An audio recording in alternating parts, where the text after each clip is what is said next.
ചെമ്പനീർ പൂവിന്റെ ഇനി വരാൻ പോകുന്ന ഒരു അടിപൊളി സൂപ്പർ അപ്കമിങ് എപ്പിസോഡ് റിവ്യൂ ആണ് പറയുന്നത്. അങ്ങനെ ആന്റണി ശ്രുതിയെ ഫോൺ ചെയ്തുകൊണ്ട് തന്നെ പറയുന്നുണ്ട്, ശ്രുതി, നീ ഇതുവരെ എന്റെ കയ്യിൽ നിന്ന് വാങ്ങിച്ചെന്നു 3 ലക്ഷം രൂപ ഇതുവരെ തിരിച്ചു തന്നിട്ടില്ല. ഇനി അതിന്റെ പലിശ സഹിതം തന്നെ നീ എന്റെ ഓഫീസിൽ എത്തിച്ചില്ലെങ്കിൽ പിന്നെ ഈ ആന്റണി വെറുതെ ഇരിക്കില്ല. ആന്റണിയുടെ വാക്ക് കേൾക്കുന്ന സമയത്തിന് ശ്രുതിക്ക് അങ്ങ് വല്ലാതാവുന്നുണ്ട്. ശ്രുതി പറയുന്നുണ്ട്, ഇപ്പോ എന്റെ കയ്യിൽ അങ്ങനെ തരാനൊന്നും ക്യാഷ് ഇല്ല ആന്റണി. നീ എനിക്ക് കുറച്ചും കൂടെ സാവകാശം തരണം. ബിസിനസ്സൊക്കെ വന്നു തുടങ്ങുമ്പോഴേക്കും കുറച്ച് ടൈം എടുക്കും. അത് കിട്ടിയ ഉടനെ തന്നെ നിന്റെ കാശ് ഞാൻ തിരിച്ചു തന്നോളാമെന്ന് പറയാണ് ശ്രുതി. അന്നേരം ആന്റണി പറയുന്നത്, എനിക്കതൊന്നും കേൾക്കണ്ട, അതൊന്നും കേൾക്കേണ്ട കാര്യം എനിക്കില്ലല്ലോ. എന്റെ കയ്യിൽ നിന്നും നീ ക്യാഷ് വാങ്ങിയിട്ടുണ്ടെങ്കിൽ അതെങ്ങനെ തിരികെ വാങ്ങിക്കണമെന്നൊക്കെ ഈ ആന്റണിക്ക് നന്നായിട്ട് അറിയാം. മര്യാദക്ക് ആ പണം തിരിച്ചു തരുന്നതാ നിനക്ക് നല്ലത് എന്നൊക്കെ പറഞ്ഞ് ദേഷ്യപ്പെട്ടുകൊണ്ടായിരിക്കട്ടെ ആന്റണി ഫോൺ കട്ട് ചെയ്യുന്നത്. അങ്ങനെ പിറ്റേ ദിവസം രാവിലെ തന്നെ ശ്രുതിയെ തേടിക്കൊണ്ട് തന്നെ ആന്റണി വീട്ടിലേക്ക് എത്തുന്നുണ്ട്. ആന്റണി നേരെ വന്ന് സോഫയിൽ ഇങ്ങനെ ഇരിക്കുന്നതും കണ്ടുകൊണ്ടായിരിക്കട്ടെ ചന്ദ്രമതി അങ്ങോട്ടേക്ക് വരുന്നത്. എന്നാൽ പെട്ടെന്ന് ഒരാളെ കണ്ടിട്ട് ചന്ദ്രൻ അങ്ങ് ഞെട്ടിത്തെരിക്കാണ്. എന്നിട്ട് വന്ന് ചോദിക്കുന്നുണ്ട്, ആരാ നിങ്ങൾക്ക് എന്ത് വേണമെന്നൊക്കെ ചോദിച്ച് ചന്ദ്ര അങ്ങോട്ടേക്ക് വരുന്ന സമയത്ത് തന്നെ ആന്റണി കാലുമേൽ കാൽ കയറ്റി വെച്ചിരിക്കുകയാണ്. അപ്പോൾ ചന്ദ്രക്ക് അങ്ങ് ദേഷ്യം വന്ന് ചോദിക്കുന്നത്, എന്താടാ ഞാൻ ചോദിക്കുന്നതൊന്നും നീ കേൾക്കുന്നില്ല, നീ എന്താടാ മറുപടി പറയാത്തത്, നീ എന്തിനാടാ എന്റെ വീട്ടിൽ വന്നിട്ട് സോഫയിലൊക്കെ കാല് കയറ്റി വെച്ചിരിക്കുന്നത് എന്നൊക്കെ ചോദിക്കാണ് ചന്ദ്ര. അന്നേരം ആന്റണി പറയുന്നുണ്ട്, ആന്റി, ഈ വീട്ടിലെ മരുമകൾക്ക് ഞാൻ പലിശക്ക് പണം കൊടുത്തിട്ടുണ്ടായിരുന്നു. അത് കയ്യോടെ വാങ്ങിക്കാൻ വേണ്ടി തന്നെയാണ് ഞാൻ ഇങ്ങോട്ടേക്ക് വന്നിരിക്കുന്നത്. അപ്പോഴേക്കും ചന്ദ്ര ചോദിക്കുന്നുണ്ട്, എടാ എന്താണ് നീ പറഞ്ഞത്, എന്റെ മരുമകൾ നിന്റെ കയ്യിൽ നിന്ന് പണം വാങ്ങിച്ചതോ, അതെങ്ങനെ ശരിയാവുമെന്ന് ചോദിക്കുന്ന സമയത്തിന് ആന്റണി പറയുന്നുണ്ട്, അതെ, നിങ്ങളുടെ മരുമകൾ തന്നെയാണ് എന്റെ കയ്യിൽ നിന്നും പണം കടം വാങ്ങിച്ചത്. ഇപ്പോ മുതലും പലിശയും ചേർത്തിട്ട് 5 ലക്ഷം രൂപയാണെങ്കിൽ തിരിച്ചു തരേണ്ടത്. അന്നേരം ചന്ദ്രമതി പറഞ്ഞിട്ട്, എന്നാലും ഇതെങ്ങനെ സംഭവിച്ചു, ഇത്രയും പണം കടം വരുത്തി വെച്ചിട്ടുണ്ടെങ്കിൽ തന്നെ അത് ആ പൂ കെട്ടുന്നവളുടെ പണിയായിരിക്കും. ഹോ, അപ്പോ നമ്മളൊന്നും അറിയാതെ ഇത്രമാത്രം കടം വരുത്തി വെച്ചോ അവള്. ദിവ്യേട്ട, നിങ്ങളൊന്നും ഇങ്ങോട്ടേക്ക് വാ. നിങ്ങൾ ഈ വീട്ടിലേക്ക് കൂട്ടിക്കൊണ്ടുവന്നിരിക്കുന്ന മരുമകൾ എന്തൊക്കെയാണ് ചെയ്തു വെച്ചിരിക്കുന്നതെന്നൊന്ന് നോക്ക്. ചന്ദ്രയുടെ വാക്കെല്ലാം കേട്ടുകൊണ്ട് തന്നെ, എന്താ ചന്ദ്രമതി കാര്യം എന്നൊക്കെ ചോദിച്ചുകൊണ്ട് തന്നെ രവീന്ദ്രൻ അങ്ങോട്ടേക്ക് വരും. രവീന്ദ്രൻ വന്ന് ചോദിക്കുന്നുണ്ട്, എന്താ ചന്ദ്രേ, രേവതി മോള് എന്ത് ചെയ്തു എന്നാ നീ പറഞ്ഞു വരുന്നത് എന്ന് ചോദിക്കാട്ടോ. അന്നേരം ചന്ദ്രമതി പറയുന്നുണ്ട്, അതെ, നിങ്ങൾ കൊണ്ടുവന്നിരിക്കുന്ന മരുമക്കളുണ്ടല്ലോ, ആ പൂക്കാരി പെണ്ണ്, അവള് കുറച്ചൊന്നും രൂപയല്ല, 5 ലക്ഷം രൂപയാണ് ഇയാളുടെ കയ്യിൽ നിന്ന് കടം വാങ്ങിച്ചിരിക്കുന്നത്. അവളുടെ ആ തല തെറിച്ച് അനിയത്തെയും അനിയനെയൊക്കെ പഠിപ്പിക്കാൻ വേണ്ടി തന്നെയായിരിക്കും അവൾ ഇത്രയും ലക്ഷം രൂപയൊക്കെ കടം വാങ്ങിച്ചിരിക്കുന്നത്. ഇപ്പതേ അവളെ കാണാനെന്നും കയ്യോടെ പണം വാങ്ങിക്കാനെന്നും പറഞ്ഞത് ഇങ്ങോട്ടേക്ക് വന്നിട്ട് പലിശക്കാരൻ അവളെ തേടി. ചന്ദ്രയുടെ വാക്കെല്ലാം കേൾക്കുന്ന സമയത്തിന് രവീന്ദ്രൻ പറഞ്ഞിട്ട്, രേവതി മോൾ ഒരിക്കലും അങ്ങനെ ആരോടും പറയാതെ ഒന്നും ചെയ്യില്ല ചന്ദ്രേ. ഏതായാലും സച്ചി രേവതി ഒന്ന് ഇങ്ങോട്ടേക്ക് വന്നോട്ടെ, നമുക്ക് സാവകാശം എല്ലാം ചോദിച്ചറിയാമെന്നൊക്കെ പറയാണ് രവീന്ദ്രൻ. അപ്പൊ ചന്ദ്രമതി പറയുന്നുണ്ട്, ഓ, അപ്പോ സച്ചി പോലും അറിയാതെയായിരിക്കും ആ പെണ്ണ്, പൂക്കാരി പെണ്ണ് ഇങ്ങനെയൊക്കെ ചെയ്തത്. ഇപ്പൊ കണ്ടില്ലേ രവിയേട്ടാ നിങ്ങളുടെ മരുമകളുടെ കാര്യം. ഇപ്പോഴെങ്കിലും നിങ്ങൾക്ക് മനസ്സിലായില്ലേ നിങ്ങൾ കൊണ്ടുവന്നിരിക്കുന്ന മരുമകളുടെ ഗുണം. ഇപ്പൊ നിങ്ങൾക്ക് മനസ്സിലായില്ലേ ഞാൻ കൊണ്ടുവന്ന മരുമകളുടെയും ഗുണം. ഞാൻ ഇങ്ങോട്ടേക്ക് കൊണ്ടുവന്ന മരുമകൾ എന്തെങ്കിലും പരാതി ഈ രീതിയിൽ അവൾക്ക് ഏൽപ്പിച്ചിട്ടുണ്ടോ? ഇവരിങ്ങനെ സംസാരിച്ചുകൊണ്ട് നിൽക്കുന്ന സമയത്തായിരിക്കട്ടോ പൂക്കട്ടലെല്ലാം കഴിഞ്ഞുകൊണ്ട് തന്നെ രേവതി അങ്ങോട്ടേക്ക് കയറി വരുന്നത്. ആ സമയത്തിന് ചന്ദ്രമതി അവളെ പിടിച്ചു നിർത്താണ്. എടി പൂക്കാരി, അവിടെ നിൽക്ക്. എടി, നീ കാരണം മനുഷ്യൻ ഇവിടെ തല ഉയർത്തി പിടിച്ച് നടക്കാൻ പറ്റാത്തൊരവസ്ഥയായി ഇങ്ങനെ ചന്ദ്രമതി പറയുന്ന സമയത്തിന് രേവതി ചോദിക്കുന്നുണ്ട്, അയ്യോ അമ്മേ, അതിന് മാത്രം ഞാൻ എന്ത് തെറ്റാ ചെയ്തത് എന്ന് ചോദിക്കും. എന്താടി ചെയ്യേണ്ടതെല്ലാം ചെയ്തു വെച്ചിട്ട് എന്നോടിപ്പോ ഒച്ചയെടുക്കുന്നോ എന്നൊക്കെ ചോദിച്ചുകൊണ്ട് തന്നെ ചന്ദ്രൻ അങ്ങ് ദേഷ്യപ്പെടുകയാണ്. അന്നേരം രവീന്ദ്രൻ ചോദിക്കുന്നതിന്, ചന്ദ്രേ, നീ എന്തിനാ ആവശ്യമില്ലാതെ രേവതി മോളുടെ മെക്കെട്ട് കയറുന്നത്? നമുക്ക് സച്ചിൻ കൂടെ ഇങ്ങോട്ടേക്ക് വന്നതിന് ശേഷം കാര്യങ്ങളൊക്കെ ചോദിച്ചറിയാമെന്ന് പറയാണ് രവിയേട്ടൻ. നീ കുറച്ച് സാവകാശം കൊടുക്ക് രേവതി മോൾക്ക് എന്നൊക്കെ പറയട്ടെ രവീന്ദ്രൻ. അപ്പൊ ചന്ദ്രക്കങ്ങ് ദേഷ്യം വരാണ്. ചന്ദ്രമതി പറയുന്നുണ്ട്, ഓ, നിങ്ങളുടെ മരുമകളെ പറഞ്ഞപ്പോഴേക്കും നിങ്ങൾക്കങ്ങ് പെട്ടുപോയോ രവിയേട്ട? ഇവൾ എന്ന് ഈ കുടുംബത്തിലേക്ക് കാലെടുത്ത് വെച്ചോ അന്ന് തുടങ്ങിയതാണ് ഈ കുടുംബത്തിന്റെ തന്നെ നാശം. രവിയേട്ട, തെറ്റ് ചെയ്തവളാണ് ഇവള്. നമ്മുടെ മോൻ സുധിക്ക് ഞാൻ നല്ലൊരു പണക്കാരി പെണ്ണിനെ മരുമകളായി കൊണ്ടുവന്നതുപോലെ നിങ്ങളും സച്ചിക്ക് നല്ലൊരു പണക്കാരി വീട്ടിലെ പെണ്ണിനെ മരുമകളായിട്ട് കൊണ്ടുവന്നിരുന്നെങ്കിൽ ഈ ഒരു അപമാനമൊക്കെ നമുക്ക് സഹിക്കേണ്ടി വരുമോ എന്നൊക്കെ ചോദിക്കാണ് ചന്ദ്രൻ. ഒന്നുമില്ലാത്തൊരു പെണ്ണിനെ ഈ വീട്ടിലേക്ക് കൊണ്ടുവന്നതിന് ശേഷം കുടുംബത്തിലെ സമാധാനം ഇല്ലാതാക്കിയവളാണ് ഇവൾ. നീ കണ്ടില്ലേ, ഇപ്പോൾ ലക്ഷങ്ങൾ കടക്കാരിയാണ് ഇവള് എന്നൊക്കെ പറഞ്ഞുകൊണ്ട് തന്നെ രേവതിക്ക് നേരെങ്ങ് പൊട്ടിത്തെറിക്കാണ് ചന്ദ്രമതി. എന്നാൽ ഇത് കേട്ടുകൊണ്ട് തന്നെ രേവതി പറഞ്ഞത്, അതിന് ഞാൻ ആരുടെ കയ്യിൽ നിന്നും കടമൊന്നും വാങ്ങിച്ചിട്ടില്ല. അമ്മ എന്തൊക്കെയാണ് ഈ പറയുന്നത്? കാര്യം അറിയാതെ അമ്മ എന്തിനാ എന്നെ കടക്കാരി എന്നൊക്കെ വിളിക്കുന്നത് എന്ന് ചോദിക്കാട്ടോ രേവതി.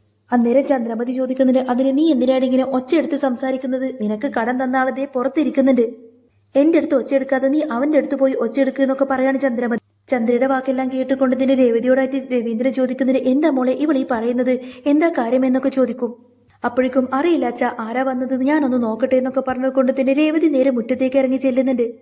പുറത്തു പോയി നോക്കുന്ന സമയത്തിന് അവിടെ ആന്റണി ആയിരിക്കും. ആന്റണിയെ കണ്ടുകൊണ്ട് തന്നെ രേവതി ചോദിക്കുന്നുണ്ട്, എടാ നീ എന്താ ഇവിടെ? നീ ഇതുവരെ ചെയ്തതൊന്നും പോരാഞ്ഞിട്ടാണോ ഇപ്പൊ വീട് തേടി വന്നിട്ട് ഇവിടെ പ്രശ്നമുണ്ടാക്കുന്നത് എന്നൊക്കെ ചോദിച്ചുകൊണ്ട് തന്നെ രേവതി അങ്ങ് ഷൗട്ട് ചെയ്യാണ് ആന്റണിയോട്. അപ്പോഴേക്കും ആന്റണി പറയുന്നില്ല, അയ്യോ രേവതി ചേച്ചി, ഒരിക്കലും ഞാൻ ഇവിടെ പ്രശ്നമുണ്ടാക്കാൻ വേണ്ടി വന്നതൊന്നുമല്ല. ഇവരുടെ സംസാരം കേട്ടുകൊണ്ട് തന്നെ ചന്ദ്രമതി അങ്ങോട്ടേക്ക് വന്ന് പറഞ്ഞിട്ട്, ദേ കണ്ടില്ലേ, ഈ ഗുണ്ട എന്നോട് എത്രമാത്രം മോശ രീതിയിലാണ് സംസാരിച്ചത്. പക്ഷേ രേവതിയെ കണ്ടപ്പോഴേക്കും എത്ര മാന്യതയാണ് അവൻ സംസാരിക്കുന്നത് എന്നുള്ള കാര്യമൊക്കെ കണ്ടില്ലേ രവിയേട്ട? എന്താണ് ഇതൊക്കെ? ഇവൻ ശരിക്കും നിനക്ക് കടം തന്നെന്ന് പറയുന്നു. നീയാണെങ്കിൽ ദേ ഇപ്പൊ അവന് പോയിട്ട് വരട്ടുന്നു. എടി, ഞങ്ങളുടെ മുമ്പിൽ നീ കടം വാങ്ങിയതെല്ലാം തന്നെ മറച്ചു വെക്കാനുള്ള നിന്റെ പുതിയ തന്ത്രമല്ലേ ഇതെന്നൊക്കെ ചോദിക്കാണ് ചന്ദ്രമതി. അന്നേരം രേവതി ചോദിക്കുന്നുണ്ട്, എടാ ആന്റണി, ഞാൻ എപ്പോഴാണ് നിന്റെ കയ്യിൽ നിന്നും പണം കടം വാങ്ങിച്ചത്?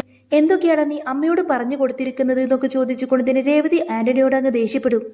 എന്നാൽ ഇവരുടെ സംസാരമെല്ലാം കേട്ടുകൊണ്ടായിരിക്കട്ടെ ശ്രുതിയും ശ്രുതിയൊക്കെ താഴേക്ക് ഇറങ്ങി വരുന്നത്. ആന്റണി പറയുന്നത്, അയ്യോ രേവതി ചേച്ചി, നിങ്ങളല്ല, ഞാൻ ഇവരുടെ മരുമകൾ കടം വാങ്ങിച്ചു എന്നാ പറഞ്ഞിരിക്കുന്നത്. അല്ലാതെ ഞാൻ ഒരിക്കലും നിങ്ങളുടെ പേരൊന്നും ഇവരോട് സൂചിപ്പിച്ചിട്ട് പോലുമില്ല. സോറി രേവതി ചേച്ചി എന്നൊക്കെ അങ്ങനെ പറയായിരിക്കട്ടെ. ആന്റണി ആ സമയത്തിന് ചന്ദ്ര ചോദിക്കുന്നത്, എടാ നിന്റെ കയ്യിൽ നിന്നും ഇവൾ പണം കടം വാങ്ങിച്ചിട്ടില്ലെങ്കിൽ പിന്നെ ആരാടാ നിന്റെ കയ്യിൽ നിന്നും പണം കടം വാങ്ങിച്ചത് എന്നൊക്കെ ചോദിക്കാണ് ചന്ദ്ര.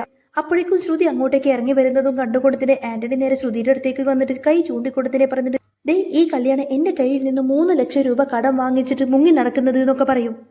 എന്നാൽ ഇത് കേൾക്കുന്ന സമയത്തിന് എന്ത് ചെയ്യണമെന്നറിയാതെ ആകെ പെട്ടുപോയൊരവസ്ഥയിലായിരിക്കട്ടെ ശ്രുതി. ആ സമയത്തിന് ചന്ദ്രമതി ചോദിക്കുന്നുണ്ട്, എടാ നീ എന്തൊക്കെ കള്ളത്തരമാടാ ഈ വിളിച്ചു പറയുന്നത്? എന്റെ മരുമകൾ നിന്റെ കയ്യിൽ നിന്ന് പണം കടം വാങ്ങിച്ചെന്നോ? അപ്പോ ആന്റണി പറയുന്നുണ്ട്, അതെ ആന്റി, ഇവൾ എന്റെ കയ്യിൽ നിന്ന് 3 ലക്ഷം രൂപ പണം കടം വാങ്ങിച്ചു എന്ന് പറയും.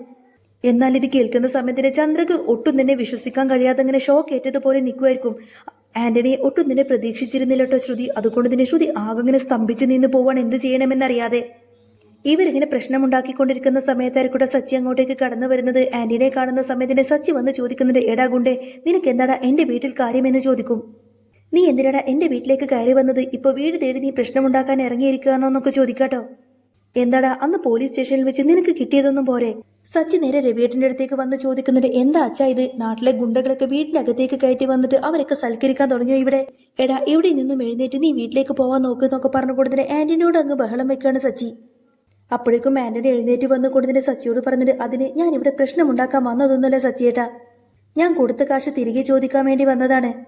എന്റെ കാശ് വാങ്ങിച്ച് ഞാൻ മിണ്ടാതെ പൊയ്ക്കോളാം എന്നിങ്ങനെ ആന്റണി മറുപടി കൊടുക്കും. അപ്പോഴേക്കും ചന്ദ്രക്കങ്ങ് വല്ലാതാവട്ടെ. ചന്ദ്രങ്ങനെ ശ്രുതിയോട് ചോദിക്കുന്നുണ്ട്, എന്താ ശ്രുതി ഇതൊക്കെ?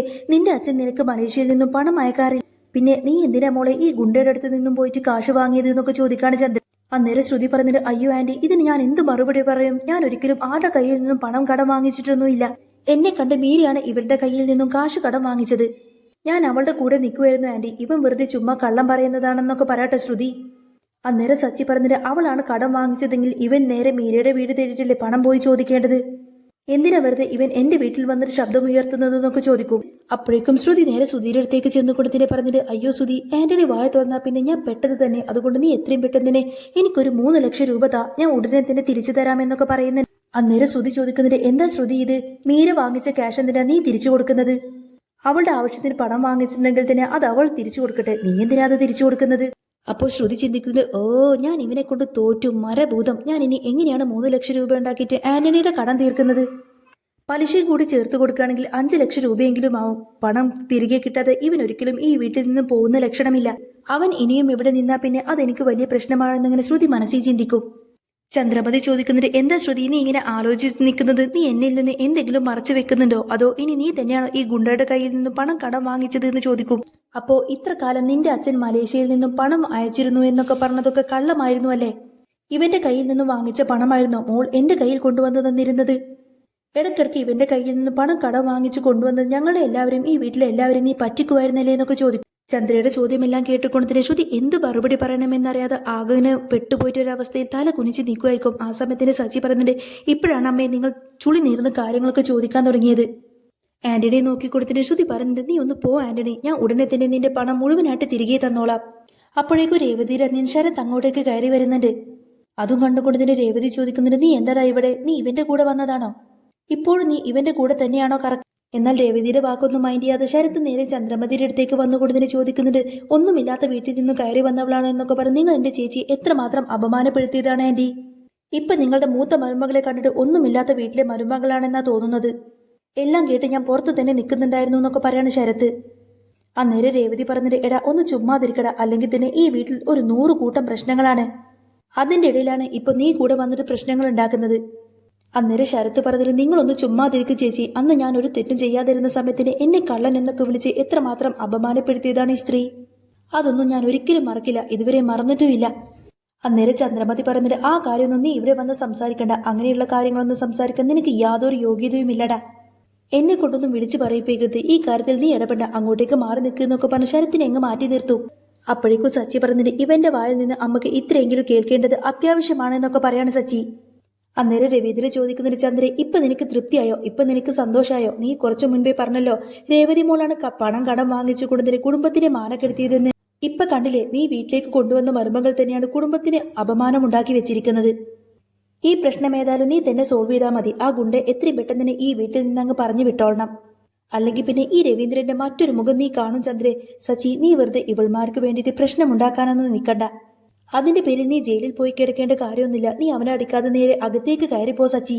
രവീന്ദ്രന്റെ വാക്ക് കേട്ടുകൊടുത്തിന് സച്ചി അകത്തേക്ക് കയറി പോകുന്നതോടുകൂടി തന്നെ രവീന്ദ്രനും അകത്തേക്ക് അങ്ങ് കയറിപ്പോവും. ആ സമയത്തിന് ആന്റണി വന്നിട്ട് ഇങ്ങനെ ചന്ദ്രയോട് പറഞ്ഞിട്ട്, അതെ, എന്റെ കയ്യിൽ നിന്ന് 3 ലക്ഷം രൂപ കടം വാങ്ങിച്ചത് മീരയൊന്നുമല്ല, ഇവള് തന്നെയാണ് നേരിട്ട് എന്റെ കയ്യിൽ നിന്ന് പണം കടം വാങ്ങിച്ചത്. അതിന്റെ പലിശ സഹിതം 5 ലക്ഷം രൂപ ഇപ്പൊ തന്നെ എനിക്ക് കിട്ടണം. ആ പൈസ കിട്ടാതെ ഞാൻ ഒരിക്കലും ഇവിടെ നിന്നും പോവില്ല എന്നൊക്കെ പറഞ്ഞ് വാശി പിടിച്ച് നിൽക്കുമായിരിക്കട്ടോ ആന്റണി. ഇതൊക്കെ കേൾക്കുന്ന സമയത്തിന് ചന്ദ്രക്ക് അങ്ങ് ദേഷ്യം വരാണ്. ചന്ദ്രമതി പറഞ്ഞിട്ട്, എടി, നീ കാരണം ഇപ്പോൾ എന്റെ രവിയേട്ടൻ എന്നെ ഈ വീട്ടിൽ നിന്ന് പുറത്താക്കുമെന്നൊരവസ്ഥയാണ്. നീ കാരണം ഒരിക്കലും ഈ കുടുംബത്തിന് ഇങ്ങനൊരു അപമാനം ഉണ്ടാവുമെന്ന് ഞാൻ ഒരിക്കലും പ്രതീക്ഷിച്ചില്ലടി. എത്രയും പെട്ടെന്ന് തന്നെ ഈ ഗുണ്ടക്ക് കൊടുക്കാനുള്ള കാശും കൊടുത്തുകൊണ്ടിന് ഇവനെ ഇപ്പൊ തന്നെ ഇവിടെ നിന്നും പറഞ്ഞു വിട്ടോളണം, അല്ലെങ്കിൽ പിന്നെ നിന്റെ സ്ഥാനം ഈ വീടിന് പുറത്തായിരിക്കുമെന്നൊക്കെ പറഞ്ഞുകൊണ്ടിന് ചന്ദ്രമതി ദേഷ്യപ്പെട്ട് അവിടെ നിന്നങ്ങ് പോവാണ്. ആ സമയത്തിന് എന്ത് ചെയ്യണമെന്നറിയാതെ ആകെ സങ്കടപ്പെട്ടിങ്ങനെ നിൽക്കുന്ന ശ്രുതിയെ കാണിച്ചുകൊണ്ടാണ് എപ്പിസോഡ് പൂർണ്ണമാവുന്നത്. അപ്പോൾ നിങ്ങൾക്ക് ഈ ഒരു ചാനൽ ഇഷ്ടമാവുകയാണെങ്കിൽ സബ്സ്ക്രൈബ് ചെയ്യാനും സപ്പോർട്ട് ചെയ്യാനൊന്നും മറക്കരുത്.